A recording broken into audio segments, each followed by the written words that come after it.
Hello बच्चों। तो बच्चों हम चल रहे थे फंक्शन टॉपिक पर, है ना। और फंक्शन टॉपिक में हम लोग डोमेन एंड रेंज तक डिस्कस कर चुके थे। कुछ फंक्शंस के हमने डोमेन और रेंज फाइंड आउट कर लिए थे, है ना। और बेटा एक्सरसाइज जो हमने फिनिश की थी लास्ट वीडियो में वो 3.3 थी, और आज हम जो स्टार्ट करेंगे वो एक्सरसाइज है 3.4।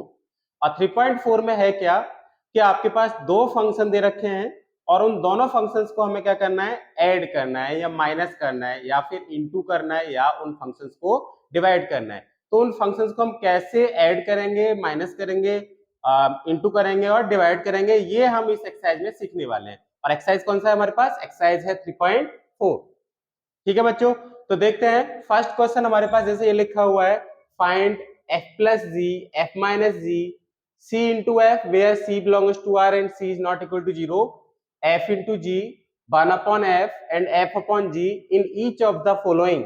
मतलब आपको ये बेटा फाइंड आउट करना है, f plus g find out करना है, f minus g find out करना है, cf फाइंड आउट करना है, जहां पर c हमारा रियल नंबर है और c जीरो के इक्वल नहीं है, और एफ जी फाइंड आउट करना है, 1 अपॉन एफ फाइंड आउट करना है और एफ अपॉन जी फाइंड आउट करना है। आपके पास दो फंक्शन पहले से गिवन है, एक फंक्शन है एफ एक्स और दूसरा फंक्शन है जी एक्स।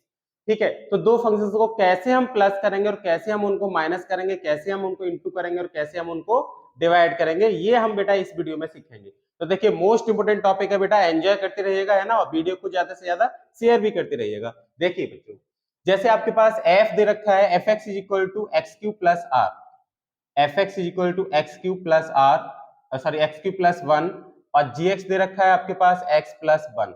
तो बच्चों एक बात याद रखेंगे कि जब हम दो फंक्शंस को प्लस करते हैं या माइनस करते हैं, प्लस करें या फिर हम करें माइनस या फिर करें हम इनटू या फिर करें हम डिवाइड, जहां पर हम ध्यान रखेंगे कि एफ हमारा नॉट इक्वल टू 0 होना चाहिए, है ना। तो जब हम ये कर रहे होते हैं कि दो फंक्शंस को प्लस करें या दो फंक्शंस को माइनस करें या दो फंक्शंस को इनटू करें या दो फंक्शंस को डिवाइड करें, तो देखो कैसे करना होता है। सबसे पहले हमें फाइंड आउट करना होता है इनका डोमेन। क्या फाइंड आउट करना है? इनका डोमेन फाइंड आउट करना होता है। मान लिया कि एफ का डोमेन D1 है और जी का डोमेन D2 है। अब आपने इन दोनों फंक्शंस को जोड़ दिया या दोनों फंक्शंस का माइनस कर दिया या दोनों फंक्शंस का इनटू कर दिया या दोनों फंक्शंस का डिवाइड कर दिया, तो सबसे पहले आप बेटा क्या करेंगे, इनका डोमेन निकालेंगे, एफ का अलग जी का अलग, और फिर एफ प्लस जी, एफ माइनस जी, एफ इंटू जी और जी अपॉन एफ या एफ अपॉन जी, इसका भी आप डोमेन निकालोगे। और वो डोमेन कैसे निकालोगे वो मैं बताता हूं आपको कैसे निकालोगे बेटा। वो आप निकालोगे D1 इंटरसेक्शन D2 से। कैसे निकालोगे बेटा? D1 इंटरसेक्शन D2 से, मतलब आप इन दोनों डोमेन का क्या ले लोगे, इंटरसेक्शन ले लोगे। ठीक है बच्चों, आगे देखो क्या करेंगे बेटा। तो हाँ बच्चों, अगर आपके पास दो फंक्शंस प्लस हो रहे हैं तो सेपरेटली पहले उनके डोमेन निकाल लीजिए। जैसे यहाँ पर एफ और जी प्लस हो रहे हैं तो एफ का डोमेन D1 है और जी का डोमेन D2 है।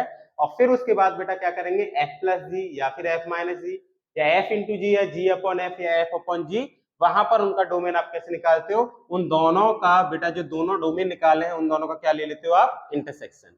ठीक है, ये बात आप याद रखेंगे, मोस्ट इंपोर्टेंट बात है। अब चलते हैं हम इस टाइप के क्वेश्चन पर। जैसे हमें ये क्वेश्चन दे रखा है कि f x is equal to, मुझे दे रखा है एक्स क्यू प्लस 1 और g x is equal to दे रखा है बेटा एक्स प्लस 1। तो आपको एफ प्लस जी यहाँ पर फाइंड आउट करना है, F minus g find out करना है ना, सी एफ फाइंड आउट करना है, एफ इंटू जी फाइंड आउट करना है, 1 अपॉन एफ फाइंड आउट करना है और एफ अपॉन जी फाइंड आउट करना है। तो सबसे पहले आपको एफ और जी के क्या फाइंड आउट करने पड़ेंगे, डोमेन फाइंड आउट करने पड़ेंगे बेटा। तो एफ का डोमेन आपके पास कितना हो जाएगा, डोमेन ऑफ एफ, आपको पता है बेटा यहाँ पर आप x की कोई भी वैल्यू लगा दीजिए, हर एक वैल्यू के लिए डिफाइन हो जाएगा, नॉट डिफाइन वाला केस नहीं बनेगा। तो यहाँ पर इस f का डोमेन जो होगा वो पूरा रियल नंबर हो जाएगा। और सिमिलरली डोमेन ऑफ g आप फाइंड आउट करेंगे, डोमेन ऑफ g, तो g का डोमेन भी यहाँ पर क्या होगा बेटा, रियल नंबर होगा। ये आपको क्लियरली दिख रहा होगा, क्योंकि यहाँ पर कोई भी x की वैल्यू आप लगाएंगे तो नॉट डिफाइन का केस नहीं होगा।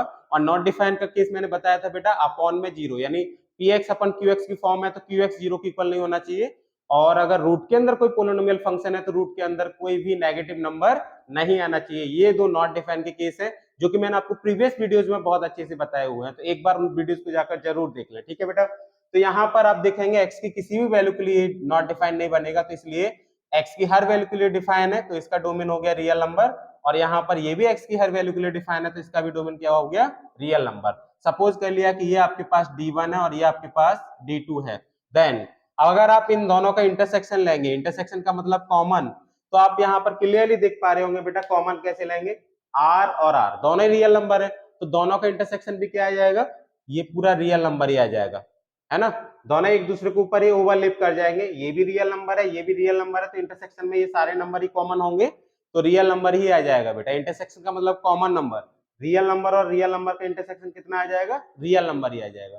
तो हमने ये पता कर लिया कि जो f और g का जो डोमेन है, f का और g का जो डोमेन है वो तो हो गए r और r, और उनके इंटरसेक्शन का जो हमारे पास आएगा डोमेन, जो निकल के आएगा इंटरसेक्शन का, वो निकल के आएगा बेटा r, ये भी r ही निकल के आया, D1 इंटरसेक्शन D2 भी कितना निकल के आया, r ही निकल के आया।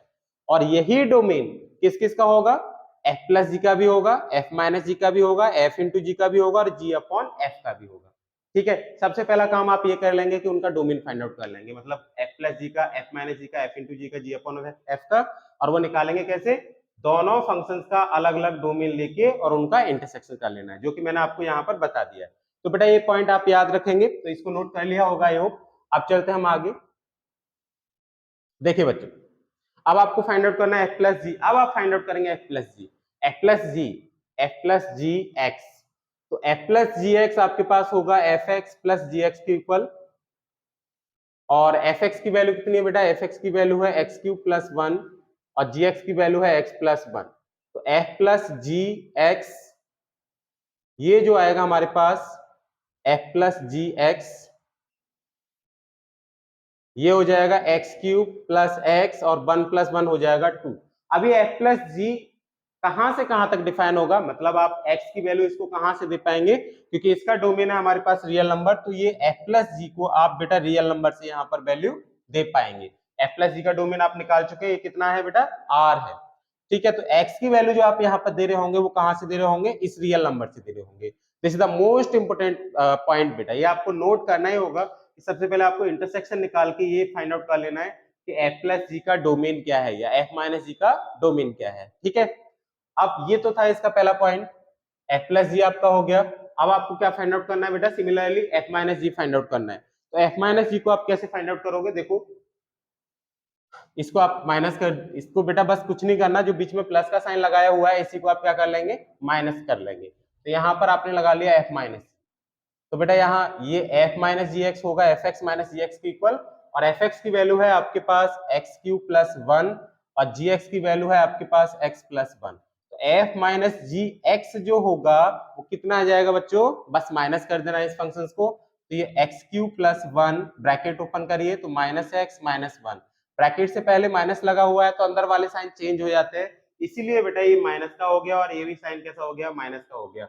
यहाँ पर आप देखेंगे minus one plus one cancel हो गया, तो f minus g x is equal to कितना आ गया, एक्स क्यूब माइनस एक्स। मैं यहाँ पर नेक्स्ट लाइन में इसको लिख देता हूँ, f minus g x is equal to आ जाएगा एक्स क्यूब माइनस एक्स, और यहाँ पर जो x की वैल्यू है वो आप कहाँ से देंगे, x की वैल्यू f माइनस जी के डोमेन से देंगे, और बताया था f माइनस जी का डोमेन कौन सा होगा, यही होगा जो अभी निकाला है, यही डोमेन f प्लस जी का है, यही डोमेन f माइनस जी का है, और यही डोमेन f इंटू जी का भी है, और यही डोमेन f अपॉन जी और g अपॉन f का भी है। बट अगर f अपॉन जी और g अपॉन f की बात करते हैं तो एक और बात यहाँ पर इंक्लूड हो जाती है कि इस केस में g is not equal to zero होना चाहिए, और इस केस में f is not equal to zero होना चाहिए बेटा, ध्यान रखेंगे। ठीक है, अब आप निकालेंगे क्या, ये तो मेरे पास f माइनस जी भी निकल आया, अब आप क्या निकालेंगे, तीसरा पॉइंट देख लीजिए, CF, C कोई भी रियल नंबर है, तो CF आपका कितना हो जाएगा, ये हमारा सेकेंड पॉइंट था इसका। तो चलो अब चलते हैं हम अपने थर्ड पॉइंट पर कि CF क्या होगा। ठीक है,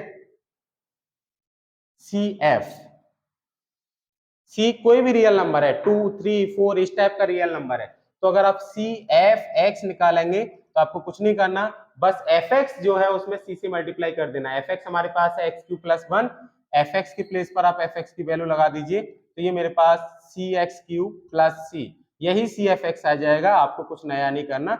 और यहाँ पर तो डोमेन जो f का है वही रहेगा। देखो बेटा, अगर आपके पास कोई फंक्शन दे रखा है, कोई भी फंक्शन, जैसे एक्स क्यूब प्लस वन की बात करूं, और यहाँ fx का डोमेन अगर r है, तो आप एक और बात याद रखेंगे, नोट पॉइंट में आपको बता रहा हूँ बेटा, मोस्ट इंपोर्टेंट है, नोट कर लीजिएगा, है ना। अगर आपके पास कोई पॉइंट कोई फंक्शन एफ एक्स दे रखा है और उसका डोमेन आपके पास दे रखा है, डोमेन मान लिया आप कोई भी ले सकते हैं, यहाँ पर ये डोमेन मैंने इसका ले लिया, इसका डोमेन आर है, तो आप किसी भी कांस्टेंट से अगर यहाँ मल्टीप्लाई करते हो, जैसे 3f(x) की बात करें या फिर 4f(x) की बात करें या फिर 1000f(x) की बात करें या 100f(x) की बात करें, इन सबका जो डोमेन होगा किसी कांस्टेंट से मल्टीप्लाई अगर फंक्शन में करें तब भी इनका डोमेन बेटा क्या होगा, आर ही होगा, डोमेन के ऊपर कोई इफेक्ट नहीं पड़ता। जब किसी फंक्शन में, मैंने क्या बताया, जब किसी फंक्शन में किसी कांस्टेंट से मल्टीप्लाई आप कर देते हैं, कोई भी फंक्शन है उसमें कांस्टेंट से मल्टीप्लाई कर दो तो उसके डोमेन के ऊपर कोई इफेक्ट नहीं पड़ता, डोमेन हमारा एज इट इज बना रहता है। जैसे कि एग्जांपल दे दिया, f(x) = x³ + 1 आपको दे रखा है और इसका डोमेन क्या है, इसका डोमेन है बेटा आर, रियल नंबर। तो मैंने अगर जैसे 3f(x) का डोमेन की बात करूं तो भी आर होगा, 4f(x) की बात करूं तो भी आर होगा और 1000f(x) की बात करूं तो भी क्या होगा, इसका डोमेन आर ही होगा। तो यहाँ पर अगर मैं किसी कांस्टेंट c से मल्टीप्लाई कर रहा हूँ, ये c भी क्या है, रियल नंबर है, यहाँ पर लिखा हुआ है, ठीक है। अगर किसी कांस्टेंट c से मल्टीप्लाई कर दूं और इसके डोमेन की बात करूं तो इसका डोमेन वही होगा जो f का डोमेन है। तो f का डोमेन कितना था बेटा, f का डोमेन था मेरे पास r, तो इसका मतलब ये है कि cf(x) का भी डोमेन कितना है, r ही है, याद रखेंगे। अब मैं आपसे क्या कहना चाह रहा हूँ, अब यहाँ जो x की वैल्यू देते हैं ना हम लोग फंक्शन में, जो x की वैल्यू पुट करते हैं वो कहाँ से पुट करते हैं, डोमेन से पुट करते हैं। तो डोमेन क्या है आपके पास, इसका डोमेन है आपके पास रियल नंबर, तो आप यहाँ पर x की वैल्यू जो देंगे वो कहाँ से देंगे, इस रियल नंबर से बेटा यहाँ पर x की वैल्यू को पुट करेंगे, ठीक है। तो ये बस इतना ही था, CF(x) जो हमें CF फाइंड आउट करना था वो आप बस इतना ही करेंगे, ठीक है। और ये नोट पॉइंट मोस्ट है बेटा, एक बार जरूर नोट कर लीजिएगा। चलते हैं हम अपने नेक्स्ट पॉइंट पर, f(g) आपको फाइंड आउट करना है, this is the fourth point, ये थर्ड पॉइंट था। अब हम फोर्थ पॉइंट पर चलते हैं, f(g) को फाइंड आउट करना है। देखिए क्या आएगा, f(g), f(g)(x), तो ये इक्वल होगा f(x)(gx) की, और f(x) की वैल्यू आपके पास कितनी है, f(x) है आपके पास बच्चों x³ + 1, x³ + 1 और gx कितना है, x + 1। तो सिंपली आपको बस मल्टीप्लाई करना है, तो मल्टीप्लाई जब आप करेंगे तो कितना आ जाएगा बेटा, मल्टीप्लाई कर लीजिए, x का x³ के साथ मल्टीप्लाई करोगे तो x⁴, x का 1 के साथ मल्टीप्लाई करोगे तो x, 1 का x³ के साथ करोगे तो x³ और 1 का 1 के साथ करोगे तो 1 ही आ जाएगा। इन दोनों का जो मल्टीप्लाई आया वो ये आ गया। अब बात ये आती है कि सर यहाँ पर x की वैल्यू हम कहाँ से देंगे, तो मैंने बताया था कि f(g) हो या f+g हो या f-g हो या f/g या g/f हो, इन दोनों के लिए बस ये रेस्ट्रिक्शन आपको लगा देनी है। सबके लिए जो डोमेन होता है वो क्या होता है बेटा, D1 इंटरसेक्शन D2 ही होता है, वेयर D1 क्या है, domain of F1, domain of F, और D2 क्या है, डोमेन ऑफ G। दो फंक्शन अगर प्लस हो रहे हैं तो यहाँ f(g) हो रहा है तो f(g) का भी डोमेन क्या होगा हमारा, ये रियल नंबर ही होगा, ठीक है। मतलब ये हुआ कि x की वैल्यू जो आप लगाएंगे वो x कहाँ लगाओगे, x की वैल्यू जो लगाओगे कहाँ से लगाओगे बेटा, इस रियल नंबर से लगाओगे। आई होप आपके समझ में आ गया होगा कि हमें क्वेश्चन कैसे सॉल्व करना है, ठीक है। ये मोस्ट इंपोर्टेंट है बच्चों, याद रखेंगे। तो बेटा f(gx) = ये आ गया x³, इसको आप और सिंप्लीफाई करके लिख सकते हैं x4 x³ + x + 1, ये f(gx) हमारे पास निकल आएगा बच्चों, ठीक है। क्लियर हो गया होगा। अब चलते हैं हम अपने नेक्स्ट पॉइंट पर। नेक्स्ट पॉइंट क्या है कि आपको फाइंड आउट करना है 1/f। तो 1/f कितना आ जाएगा बच्चों, देखिए 1/f, this is the fifth point, 1/f। तो 1/fx इक्वल होता है 1/fx की, बेटा याद रखेंगे 1/fx इक्वल होता है 1/fx के। तो यहाँ पर आप बेटा जब वैल्यू लगाएंगे 1/fx = 1/fx की वैल्यू कितनी है, fx की वैल्यू है x³ + 1, x³ + 1। अब इसका डोमेन क्या होगा, यहाँ पर सोचना पड़ेगा बेटा, अपॉन में f आ रहा है तो हम x की उन वैल्यूज को हटा देंगे जहां पर कि f क्या हो रहा है, 0 हो रहा है। हमें डोमेन जरूर निकालना है बेटा, ध्यान रखिएगा। तो उन वैल्यूज को हटा देंगे जहां पर कि f हमारा 0 हो रहा है। यहाँ पर मैंने बताया था कि अपॉन में f अगर आ रहा है, अपॉन में f आ रहा है तो हम f ≠ 0 का याद रखेंगे कि x की उन वैल्यूज को हटा दो जहां पर कि f क्या हो रहा है, हमारा 0 हो रहा है। तो f 0 कहाँ होगा, अगर x यहाँ पर बेटा -1 आप पुट करते हो तो आप -1 पुट जब करके देखेंगे तो बेटा ये 0 बन जाएगा। ये मैंने आपको बताया हुआ है कि ये 0 कहाँ बनेगा, x =-1 पर। और आप इसे निकाल भी सकते हैं, कैसे निकालते हैं कि आप x³ + 1 = 0 लगा दीजिए, x³ + 1 = 0, तो x³ कितना आ जाएगा, -1, यानी कि x इज इक्वल टू कितना आ जाएगा बेटा, रियल वैल्यू -1 ही आ जाएगी। x इज इक्वल टू कितना आ गया आपके पास, -1 ही आ गया, मतलब x इज इक्वल टू -1 पर बेटा ये 0 बन जाएगा। तो इसका डोमेन जो होगा, इसका डोमेन आपको बेटा अलग निकालना पड़ेगा। यहाँ याद रखेंगे कि जो रियल नंबर है ना, ये रियल नंबर तो होंगे ही होंगे, रियल नंबर में से आपको क्या हटा दोगे, -1 हटा दोगे, क्योंकि ये -1 पर बेटा क्या होगा, अपॉन में 0 बना देगा, और अपॉन में 0 जब बन जाता है तो क्या केस हो जाता है, नॉट डिफाइंड वाला। तो याद रखेंगे कि जब कभी भी अपॉन में फंक्शन आ रहा है तो x की उन वैल्यूज को हटा देना है जिन पर की डिनोमिनेटर हमारा 0 बन रहा है, जो कि मैंने आपको प्रीवियस वीडियो में बताया हुआ है।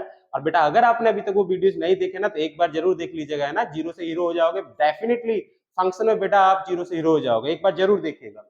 अब आप देखिए बेटा नेक्स्ट जो पॉइंट है हमारे पास, क्या फाइंड आउट करना है आपको, एफ अपॉन जी। सिमिलरली ये भी बेटा इसी जैसे ये निकाला है ना 1 अपॉन एफ, उसी तरीके से एफ अपॉन जी को भी हमें डिफाइन करना है। तो देखिए हमारा लास्ट पॉइंट एफ अपॉन जी, कैसे निकालेंगे बच्चों एफ अपॉन जी, एफ अपॉन जी एक्स, इसको आप लिख सकते हो एफ एक्स अपॉन जी एक्स, ठीक है, एफ अपॉन जी एक्स, इसको पहले आप ऐसे लिखेंगे, फिर इसको एफ एक्स अपॉन जी एक्स की फॉर्म में लिख लेंगे, और एफ एक्स की वैल्यू है आपके पास एक्स क्यूब प्लस 1 और जी एक्स की वैल्यू है एक्स प्लस 1। आप इसको बेटा देखेंगे ये कहां पर डिफाइन है, आप यहां पर भी ध्यान रखेंगे कि g is not equal to 0 होना चाहिए। देखो बेटा एफ अपॉन जी की फॉर्म हो तो हमें x की उन वैल्यूज को हटा देना जहां पर कि g क्या बन रहा है, 0 बन रहा है। तो ये g कहां 0 बन रहा होगा, आप कैसे निकालेंगे, x plus 1 is equal to 0, यानी x इज इक्वल टू -1, यानी कि g जो 0 बन रहा है ना, वो कहां पर 0 बन रहा है, -1 बन रहा है। तो जो डोमेन होगा d1 इंटरसेक्शन d2, ये तो होगा ही होगा, लेकिन उसमें से भी इन पॉइंट को हटा देते हैं जहां पर कि g 0 बन रहा है, यानी डिनोमिनेटर जहां 0 बन रहा है, जहां पर डिनोमिनेटर 0 बन रहा है ना, उन पॉइंट्स को बेटा आप इसमें से d1 इंटरसेक्शन d2 से हटा दोगे। तो यहाँ इसका डोमेन जो आ जाएगा, मतलब जो x की वैल्यू आप जो लगाएंगे ना बेटा, यहाँ पर जो x की वैल्यू लगाएंगे वो याद रखेंगे कोई सा भी रियल नंबर लगा दो, बस -1 मत लगाओ, क्योंकि -1 अगर आपने लगा दिया ना तो डिनोमिनेटर में 0 आ जाएगा और फंक्शन हमारा कैसा हो जाएगा, नॉट डिफाइन हो जाएगा। तो आप x की वैल्यू बेटा बस यहाँ से देंगे। आई होप आपके समझ में ये क्वेश्चंस आए होंगे और आपने इस वीडियो को एंजॉय किया होगा बेटा। तो आज की वीडियो में बस इतना ही, बाकी मिलते हैं नेक्स्ट वीडियो में। और अगर बेटा आपको हमारी वीडियोस अच्छी लग रही है तो हमारे चैनल को सब्सक्राइब जरूर करना, वीडियोस को लाइक और शेयर करना ना भूलना। Thank you.